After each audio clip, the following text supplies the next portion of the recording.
Ya, satu pasang. Jangan per orang, satu pasang. Istrinya. Nah, suaminya tantang di mana? Ini.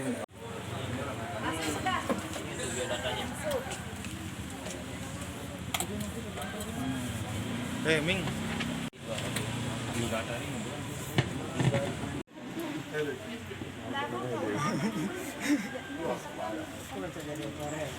Sama pasangannya sampai.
Betul. Itu hadir pagi tangan lo. Di atas Nama siapa sih? baik.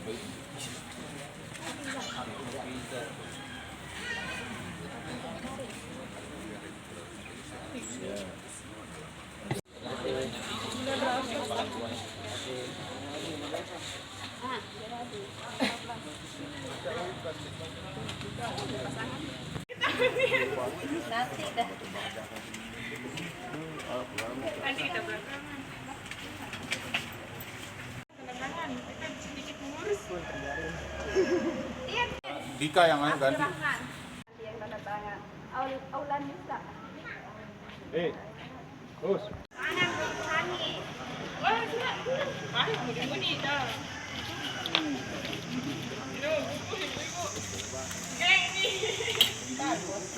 Mana berani? Wah, sudah. Mari mudi-mudi dah.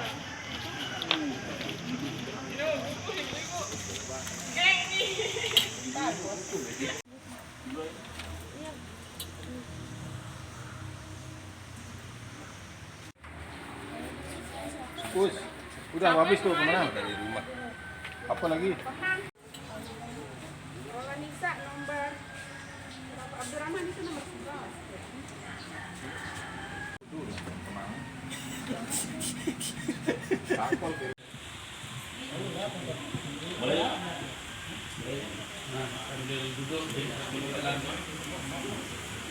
Bismillahirrahmanirrahim. Bismillah wa bihamdih. Assalamualaikum warahmatullahi ta'ala wabarakatuh. Alhamdulillah, salatu wassalamu ala yang kami hormati selaku pemilik kegiatan, yakni Bapak Haji Sulhi, beserta berikutnya adalah Bapak tuan rumah atau tempatan, yakni Bapak Kawa Kecamatan Tanjung, beserta seluruh jajaran yang telah menyediakan fasilitas meskipun sederhana, arajak masih nyodok gitu. Jadi insya Allah sebentar lagi nanti menempati gedung yang baru, tentunya di tempat yang lebih bagus dari tempat ini insya Allah. Hormati pula seluruh peserta undangan yang berkesempatan hadir dalam acara ini. Semoga kehadiran Anda semua Allah Ta'ala catat sebagai amal ibadah di sisi Allah Subhanahu wa Ta'ala, dikarenakan acara ini adalah insya Allah penambahan ilmu pengetahuan kita bersama tentang bagaimana keadaan zaman atau tuntutan zaman saat ini tentang pernikahan yang banyak terjadi dan menimbulkan permasalahan setelahnya ataupun juga sebelumnya. Sebuah ilmu untuk balancing dalam menghadapi apapun yang terjadi di tengah kita, menyikapinya tentunya bukan sekedar menyikapi dengan omong-omong kosong, melainkan kita sikapi dengan ilmu yang bermanfaat tentunya. Inilah sama-sama kita buka acara ini dengan melafalkan kalimatul basmalah. Bismillahirrahmanirrahim. Acara kita pada pagi hari ini pertama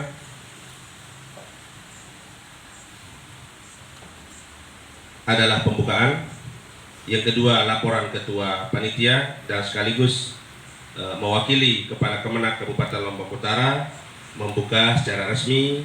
Nantinya insya Allah kami mohon kesediaan kepada yang terhormat Bapak Haji Sulhi Akbar.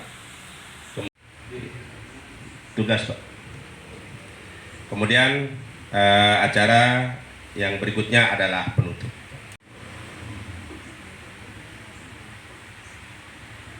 Baik, berikutnya kami minta atau kami persilahkan, yaitu laporan ketua panitia dan sekaligus mewakili Kepala Kemenak Kabupaten Lombok Utara untuk membuka secara resmi acara ini. Kepada yang terhormat Bapak Haji Sulhi Akbar, kami silakan. 40 pasang. 20. Bismillahirrahmanirrahim. Bismillah wa bihamdih. Assalamualaikum warahmatullahi wabarakatuh. Waalaikumsalam. Wassalamun ala ibadihi alladzina astaghfar. Rabbi zidna ilma, Rabbi zidna ilma, Rabbi zidna ilma. Allahumma shalli ala Muhammadin sallallahu alaihi wasallam wa farrijan ummati Muhammadin sallallahu alaihi wasallam warham ummata Muhammadin sallallahu alaihi wasallam wansurah fazu ayyid nahdatal watin bil alamin bihaqi Muhammad. Penghulu alam, Nabi yang sangat kita bangga-banggakan, walaupun kita tidak pernah berjumpa, tetapi tetap kita berselawat. Nah, inilah salah satu pengikut yang kelak pengantin mabrur, indal pengantin mabrur ba'da pengantin. Nah, jadi setelah kita nanti pengantin itu di akhir pengantin kita itu sakinah, mawadah, warohmah nanti ya. Nah, sekarang ini sedang sakinah ini, mawadah, saling membutuhkan satu dan yang lain. Nanti kalau kita sudah tidak membutuhkan, saling sudah tua, itu namanya warohmah, kasih dan sayang. Makanya pemerintah menganggarkan, menggelontorkan dana cukup besar sehingga Kementerian Agama Kabupaten diberikan tugas oleh Kementerian Agama Pusat untuk mengkhususkan pelunggu sami. Jadi ibarat kita di sepeda motor khusus nyetir, khusus sepeda motor, apa fungsinya gas, bagaimana gigi 1, bagaimana gigi 2, mana tanjakan, mana turunan, mana pengkolan ya. Seperti itulah di perkawinan ini supaya kita tidak gagal ya. Nah, di Lombok Utara ini alhamdulillah ya, jadi perkawinan muda ini sangat rentan, apalagi saat sekarang ini. Bapak-bapak, ibu-ibu, mudah-mudahan nanti penyuluh agama Islam menjelaskan bagaimana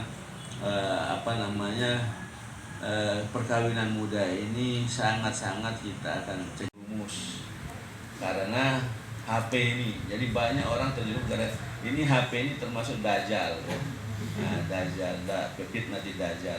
Jadi penuntut ilmu kadang-kadang terjebaknya di antara dua pak. Menuntut ilmu baik gagal perkawinan karena di situ sumber selingkuh. Makanya hati-hati dalam memanage rumah tangga. Nah, alhamdulillah pada kesempatan ini nanti narasumber yang akan memberikan dari sudut pandang di agama, dari sudut pandang pemerintah seperti apa perkawinan ya. Nah, jadi insya Allah bapak-bapak ibu akan dilatih, sudah diberikan buku panduan ya, fondasi daripada bagaimana bapak-bapak ibu-ibu melakukan memanage rumah tangga yang sesungguhnya yang diharapkan oleh pemerintah. Karena apa? Daripada broken home, masyarakatnya, umatnya banyak yang bukan saja bapak yang mudarat, tapi negara juga mudarat. Contoh misalkan yang saat sekarang ini saya alami sendiri, kebetulan Tiang Niki memimpin salah satu pondok pesantren di Ponpes Senjenit NW Tanah Som. Nah jadi banyak anak-anak yang korban daripada gagal perkawinan. Kenapa? Saya bilang gagal. Jadi anak-anak kita terlantar, ada yang ibunya menikah, bapaknya menikah, diurus oleh neneknya yang tua renta sehingga diserahkan ke panti asuhan. Bapaknya tidak melihat anaknya, ibunya tidak melihat anak. Nah ini terpaksa neneknya yang berutang menyerahkan ke panti asuhan. Di situ banyak sekali yang saya temukan. Nah ini oleh karena itu mari pada kesempatan ini saudara-saudara nanti akan dididik bagaimana supaya bapak mampu. Ya. Karena apa? Nah kalau kita menengok peristiwa-peristiwa yang bersejarah kepada bapak ibu, banyak bapak-bapak ibu-ibu sebelum menikah pada acara pernikahannya banyak yang berdoa. Mudah-mudahan perkawinan pengantin ini mendapatkan keturunan yang soleh-soleh. Caranya ada juga supaya makbul doa-doa daripada tetangga kerabat kita yang menyaksikan pada saat kita perkawinan. Nah, makanya tata cara bagaimana supaya menghasilkan anak-anak yang soleh. Kita bekerja bergotong royong dengan suami istri, tentu kita harus berdoa dulu ya. Sebab apa kalau kita tidak berdoa nanti dalam proses bekerja sama antara laki-laki maupun perempuan antara sepasang suami istri, tentu setan juga ikut bekerja di situ. Nah supaya jangan masuk setan tuh baca doa minimal ya. Nanti minta doanya sama Pak Gawa. Makanya setiap perkawinan itu harus disampaikan inilah doanya mengemudi begitu ya. Harus pakai doa. Jangan ngamuk-ngamuk begitu langsung buka bungkusan tanpa doa, nanti setan juga ikut partisipasi. Makanya anak-anak yang lahir ini supaya anak-anak lahir generasi yang beriman bertakwa. Nah banyak anak-anak lahir tapi sifatnya sifat setan, karena setan yang ikut menyumbangsi di situ. Sudah kowok baru masuk kita senjata kita. Nah ini makanya doanya yang perlu ya. Nah, jadi sangat penting ya. Nah di akhir zaman ini sudah banyak persoalan-persoalan yang sangat mendasar. Tentu di sini kita harus sikapi dengan belajar ilmu agama ya. Tanpa dibarengi dengan ilmu agama, kita dalam rumah tangga ini kadang-kadang banyak yang habis manis sepah dibuang. Nah ini supaya jangan ada seperti itu. Jadi pernikahan ini semata-mata pernikahan yang sangat bertanggung jawab lagi akhirat. Kita dosa daripada istri kita tanggung suaminya. Suami yang menanggung dosa anak istri. Lalu kuat ekonomi kita ya. Jadi jangan sampai kita di dalam rumah tangga ini ekonomi kita lemah ya. Harus bekerja sama. Begitu kita pernikahan banyak ikut dalam andil kita di sekeliling kita. Begitu kita nikah sudah bertambah keluarga kita. Mana keluarga kita? Ada mertua dari istri dan suami, ada misan, ada polong, ada renden, ada tetangga kerabat. Nah mulai sejak itu kita sudah mulai bertambah keluarga. Bagaimana menjalani dengan baik? Tentu di sini suami sebagai contoh toladan ya. Jadi jangan kadang-kadang ada orang pecah hubungan rumah tangga gara-gara membedakan ini ibunya si perempuan tidak mau dihargai oleh suaminya. Sebaliknya juga begitu, keluarga perempuan keluarga laki-laki tidak mau menghargai keluarga perempuan. Bagaimana kita sebagai menantu kalau kita tidak baik kepada mertua? Makanya kalau orang tidak baik kepada mertuanya itu menantu hantu namanya ya. Menantu hantu ya. Menakutkan kan kalau orang yang tidak baik sama. Makanya orang tua kita berarti 5 orang tua kita yang harus kita lakukan sama. Pertama orang tua kandung, bapak ibu, mertua, ibu bapaknya dan guru. Nah, ini harus kita hargai. Jadi sama mertua sama orang tua, cuma perkataannya sebutannya berbeda tetapi sama statusnya. Tidak boleh kita bedakan antara mertua dengan orang tua, sama. Karena dia mertua kita melahirkan anak, siapa istri kita, melahirkan suami kita, masa anaknya aja kita sayangi. Seringkali orang menyepelekan, menantu mentua, saya dapat hanya tidur sama anaknya, tidak sama orang tuanya. Ini saya yang sering meremehkan ya. Jadi diremehkan mertuanya karena dia tidak dapat tidur sama mertuanya, saya dapat sama anaknya, saya tidak boleh begitu juga ya. Ini hal-hal yang mari nanti bangun ekonominya kalau kita sudah berumah tangga, apalagi kita sudah berumah tangga, harus kita jaga hubungan antara orang tua. Suami itu tidak sama. Kalau kita dekat sama orang tua kita biasanya bau kita, tapi kalau dia jauh kita harus, kita bisa mandiri, kita bisa dewasa tanpa orang tua, kita bisa kuat berdiri di atas kaki kita sendiri. Jadi jangan kita ketergantungan sama orang tua ya. Nah, mari oleh karena itu yang perempuan bantu, walaupun tugas laki-laki mencari nafkah, tapi kadang-kadang orang perempuan kalau dia ikhlas dan itu bagian daripada ibadah ya. Bantu suaminya, berpikir bagaimana caranya bangun ekonomi, berusaha, bertani, beternak, bagi-bagi. Insya Allah kalau kita kuat ekonomi kita dan rumah tangga kita akan aman ya. Karena yang bikin persoalan besar itu dalam rumah tangga kadang-kadang ekonomi. Kalau sudah ekonomi morat-marit, yang perempuan kadang-kadang disuruh ke Saudi, yang lakinya santai pacaran di sini, nanti hasil istrinya dipakai nikah lagi, ini paling sering terjadi ya. Nah, jangan sampai laki-laki bencong ya, jangan harus tampil, bila perlu kalau tidak cukup 1, 2, 3 ambil ya. Jamah boleh dalam Islam ya. Jangan sampai supaya banyak tempat kita. Kan rezeki istri itu termasuk bagian daripada rezeki kan. Rezeki apa bagaimana kan rezeki ya istri.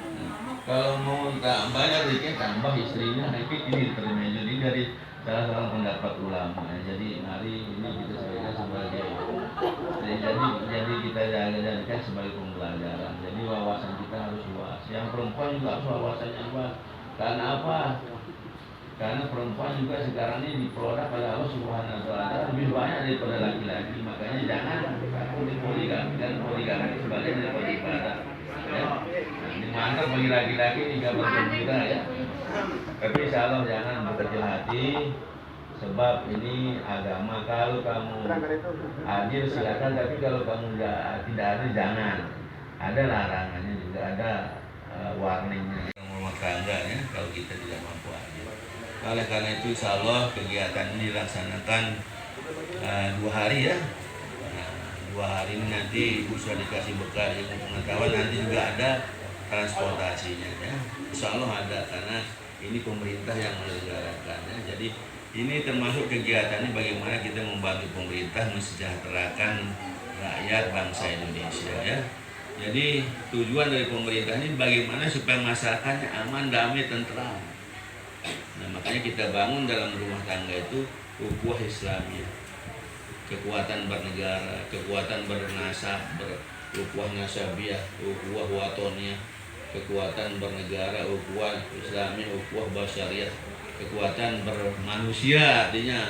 Nah, jadi di Lombok Utara ini karena kita majmuk, banyak agama, toleransi juga harus. Ukhuwah basyariyah itu kekuatan bermanusia. Karena ada kalimat nas di situ. Hablum minan nas, bukan hablum minal Islam, enggak. Umum dia. Hablum minan nas, nasnya itu wajib kita berbaik. Karena di sini di Tanjung, di Ponganan ada ini. Insya Allah dunia ini tidak selebar daun teror. Nah, jadi luas wawasan, jangan terpaku dengan di Lombok Utara. Apalagi Lombok Utara ini dalam waktu dekat akan menjadi ibu kota Singapura kecil, nanti Singapura kedua kalau ada global hub. Makanya anak-anak dari keturunan bapak nanti sekolahkan di tempat-tempat yang bernuansa agama, karena sudah budaya barat sudah mulai menjamur, apalagi di Pontianak. Sudah banyak dajjal-dajjal hadir nanti di sini di hotel-hotel. Itu dajjal balik berkuat iman takwa. Jadi anak-anak kita keturunan bapak nanti generasi penerus ini, siapa lagi yang akan memimpin Lombok Utara kalau bukan daripada keturunan bapak ibu. Hak dan kewajiban kita suami mana haknya, istri juga mana kewajibannya. Ya. Jadi hati-hati kalau kita sudah di dalam rumah tangga ini, insya Allah kalau didasari dengan iman dan takwa, insya Allah kita akan sukses. Jadi banyak godaannya. Tentu kalau kita mau sukses itu banyak godaannya. Makanya dalam filosofi orang alim, orang yang berilmu, besar gelombang, besar ikannya. Kalau ikan teri di muara tempatnya, tapi kalau menjadikan besar itu 6 meter ombaknya. Jadi di rumah tangga itu juga ada gelombang. Lakukan itu ya. Ingat sejarahnya waktu kita berpacaran, kita saling sayang, begitu tidak ada nasi ditemukan mengamuk-amuk sama istrinya, jangan juga seperti itu ya. Jadi kebutuhan istri juga dipenuhi, karena kita juga beribadah itu memberikan anak istri. Kenapa kita beribadah? Memberikan dia rezeki, sandang, papan tangan, membuatkan dia rumah, bagian daripada ibadah yang artinya tidak kelihatan. Pahalanya sangat, pahalanya luar biasa. Begitu bapak keluar dari rumah, langkah kaki kanan, bismillahirrahmanirrahim, la haula wala quwwata illa billah, la ilaha illa anta subhanaka. Lakukan, cari rezeki seperti burung. Burung coba lihat itu hebatnya. Apa enggak punya akal, kita punya akal, masa kita enggak mampu seperti burung. Paginya keluar, perutnya kosong, begitu sudah sore sudah perutnya naik. Dalam kesempatan ini nanti ada narasumber yang membawa kita kokih misalkan bagaimana caranya itu yang tidak paham bagaimana batas-batas. Jangan sampai menceritakan aib istrinya kepada mertuanya juga tidak boleh. Sama siapa saja tidak boleh harus. Dan istri pun tidak boleh cepat percaya kepada isu-isu yang tidak bertanggung jawab. Kalau kita tidak lihat, pun kalau kita lihat, banyak ada perempuan yang juga tidak tahu fungsinya. Begitu orang tuanya sakit, langsung kabur dari rumahnya menjaga orang. Harus izin dulu kepada suami. Sepanjang dia tidak minta izin kepada suaminya, seorang istri itu, sepanjang itu dia dilaknat oleh Allah Subhanahu wa taala. Dilaknat. Semua berdoa, tanah, berangka, rumput-rumputan berdoa kepada sang istri yang tidak tanpa izin. Itu lusus namanya. Jadi wanita nakal namanya kalau kita keluar tanpa izin suami. Nah ini ya, jadi perlu saling menghargai. Tugas dan fungsi masing-masing diketahui ya. Tugas suami sebagai penanggung jawab di rumah tangga itu mencari kecukupan kita, mengaman kita, melindungi. Istri juga menjaga harta suami. Nah, jadi bagaimana cara menjaga harta suami? Ya, harta suaminya dimanage sebaik-baiknya. Karena apa? Ibu itu bagian daripada sekretaris negara. Nah, jadi gagal sekretaris itu ya gagal rumah tangga. Nah, karena apa? Nanti sekretarisnya bocor, masuknya sedikit, keluarnya banyak. Nah, itu harus dimanage. Nah, dimanage. Sering melihat tiang kadang-kadang pulang dari pondok pesantren jam 11, jam 12 malam, tiang ketemu selewatan sama tukang pedagang cilok yang jalan pakai sepeda itu. Ya Allah, kasihan. Ada yang pernah saya lihat jatuh gara-gara anak istrinya, dia rela sampai tengah malam jalan dipusuk. Itu kan kadang tiang waktu tugas di Mataram, baru-baru yang pulang dari Mataram pindah kemari, yang sering berselewatan sama pedagang cilok. Kadang-kadang tiang kalau musim haji jam 11, yang pulang jam 12 lembur. Betul, ya Allah, hebatnya laki-laki itu, tangguh saya bilang. Hujan, gelap, kalau dia pecah ban bagaimana? Demi anak istri ya. Jadi mari yang perempuan berbakti kepada suaminya, karena itu adalah bagian dari surganya ya. Kalau kita sudah bakti, insya Allah apa kata suami, jangan sampai ada Nah biasanya kalau secara agama yang pernah kita dengar, kita jangan panggil nama suami kita yang asli. Jangan sampai. Nah itu bagian daripada tumanina kita kepada suami ya. Jadi panggil sayang, jangan panggil namanya ya. Nah, ayang beb itu abah gitu ya. Nah, itu bagian dari keharmonisan, itu bagian ya. Tambah merekat kita punya hubungan ya. Insya Allah saudara-saudara nanti kalau ada narasumber, insya Allah tanyakan apa yang nggak jelas, bagaimana supaya rumus kami sukses dalam memilih rumah tangga. Karena ini bagian dari tugas negara yang bagaimana supaya warganya aman, tentram. Kalau banyak yang broken home, banyak anak-anak terlantar. Siapa yang menanggung? Negara. Coba lihat kalau anak-anak terlantar karena ibu bapaknya bercerai. Dia kalau kita tidak segera membuat panti asuhan, mungkin banyak yang terdampar di 3G ini sebagai enggak tahu, kita kan narkoba sekarang banyak macamnya. Nah ini yang hal-hal mudah-mudahan mari berdoa terus kepada Allah supaya kita selamat, karena ini sudah akhir zaman, ini zaman fitnah, ini zaman fitnah yang benar beda tipis antara yang salah, yang hak dengan yang batil, beda tipis, kelihatan agamis tapi sudah melenceng. Nah sekarang ini banyak orang saling stakeholdernya kami, sehingga kami diperintah oleh negara mengadakan bimbingan khusus calon pengantin. Kalau kita sudah kursus seperti ini, tahu kita bagaimana mengelola kendaraan kita, bagaimana merawat kendaraan kita. Coba kendaraan kita filosofinya kendaraan saja. Kalau kita nggak sering ganti orinya, ngelotok mesinnya, ya tentu dirawat, perempuannya juga dirawat ya, istrinya juga dirawat, diberikan vitamin yang bagus, diberikan supaya ya insya Allah kita sama-sama sesuai dengan kemampuan ya. Jadi jangan juga paksakan dirinya mau glowing tapi penghasilannya 10.000 sehari, jangan juga memaksakan begitu ya. Mau glowing nanti suaminya korupsi di kantor, jangan juga sampai begitu. Insya Allah makanya saling rangkul. Nah, kalau kita sudah banyak kemampuan, kita bisa glowing, bisa suntik susu, apa istilahnya sebagainya ya. Iya, insya Allah kan ada pemutih itu suntik susu namanya, bukan glowing. Tapi kalau kita tidak mampu ya pakai glowing air wudhu sudah cukup ya. Sering-sering jangan putus wudhu, terusin wajahnya alami. Jadi pakai air wudhu sudah alami, sinarnya lain. Kalau kita pakai air wudhu, kalau kita nggak mampu membeli make up yang besar-besar yang mahal-mahal itu, pakai air wudhu. Insya Allah kita kalau sudah air wudhu, banyak yang merendam juga. Kalau misalnya kita mau marah sama suami, marah sama istri, cepat ambil air wudhu. Itu bagian juga dari pelumas. Pendinginnya istilahnya ibaratnya kalau di kendaraan itu air radiator. Cepat air minum, air duduk, terus ambil air wudhu. Tidak marah kita sudah. Mari itu disayang-sayang.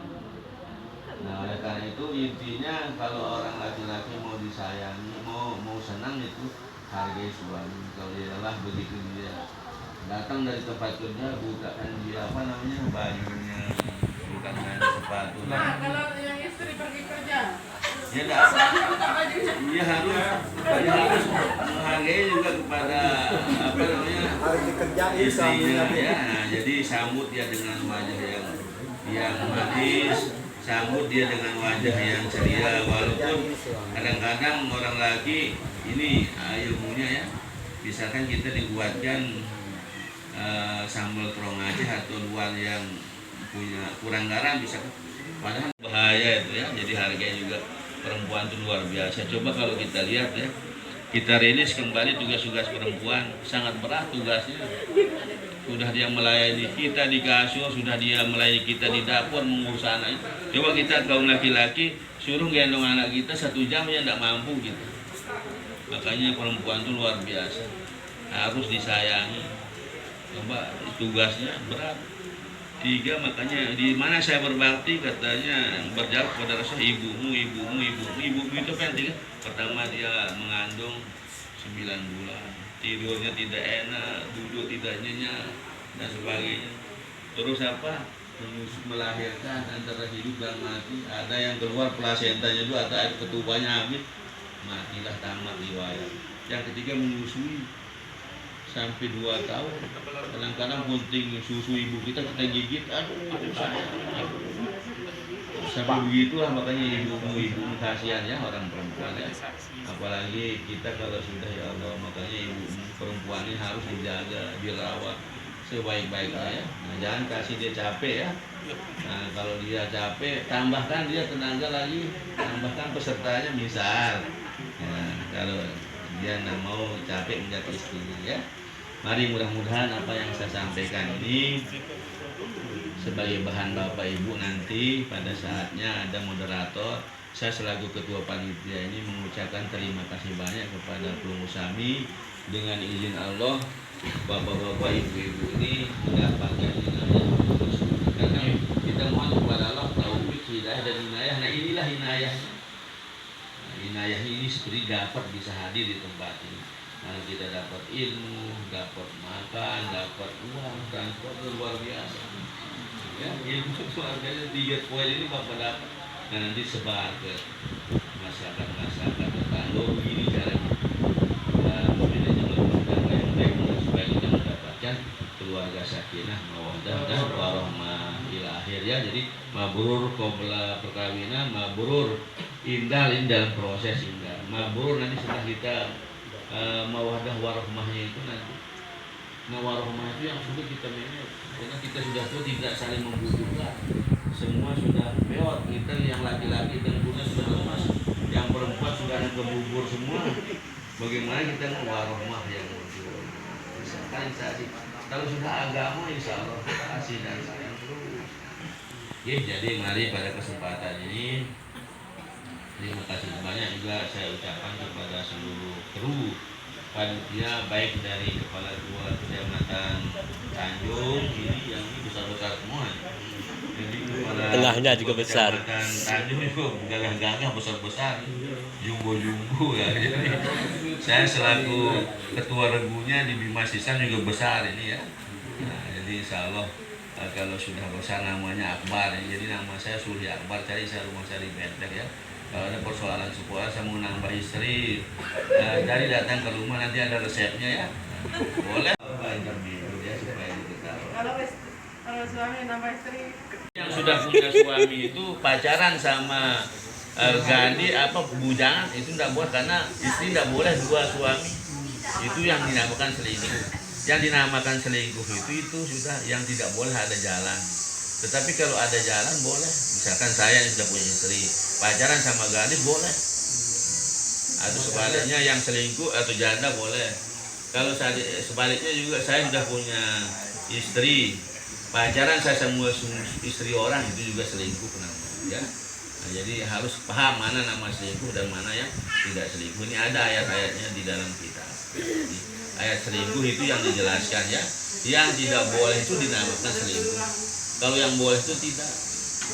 Boleh dia misalnya laki-laki 2-3 istri boleh ya. Nah, jadi mari saudara-saudara sekalian, saya berterima kasih atas segala kekurangan daripada panitia ini. Mohon maaf kalau ada hal-hal yang tidak elok saya sampaikan. Mudah-mudahan jadi sebagai sebagai ya namanya kita baru, sekalian alam lemahnya kita menyampaikan, mudah-mudahan menjadi pembelajaran bagi kita semua. Mari kita kompak utuh bersatu dalam rumah tangga, sebab itu kunci ya, kompak utuh bersatu. Cepat saling membuka persoalan, jangan sampai berlarut-larut, jangan sampai basi persoalan rumah tangga itu. Begitu ada persoalan cepat clearkan, ya kumpul rapat sidang pleno misalkan sama ini pentingnya kita keterbukaan ya. Mungkin sekedar ini harapan Tiang untuk lebih barokahnya acara ini. Marilah kita buka secara resmi oleh kantor Kementerian Agama Kabupaten Lombok Utara dengan sama-sama membaca basmalah. Bismillahirrahmanirrahim. Sekian dan terima kasih. Wallahu muwaffiq wal hadi ila sabilir rasyad. Assalamualaikum warahmatullahi wabarakatuh wa maghfiratuh wa ridwan.